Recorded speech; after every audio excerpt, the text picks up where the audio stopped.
সাদ্দাত ভয় পেয়ে গেল, মায়া লেগে গেল আজরাইলের। সাদ্দাত ডাক দিয়ে বলে, আজরাইল তুমি যদি আমাকে এইভাবে সুযোগ না দাও, একটু সময় আমাকে দাও, জান্নাতের ভিতরে মাথাটা ঢুকাইয়া, আমি বডিটা ঢোকানোর দরকার না, এইভাবে মাথাটা ঘোরাইয়া আমি দেখবো, একটু সুযোগ দাও। আজরাইলের মায়া লেগে গেল, ডাক দিয়ে বললেন,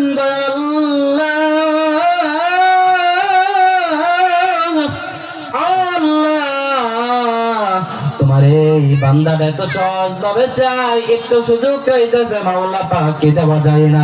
আমার আল্লাহ ডাক দিয়া বলেন, আজরাইল তোমার কি মায়া লেগে গেছে? আজরাইল ডাক দিয়া বলেন, আল্লাহ আমার একটু মায়ার মতনই লেগে গেছে।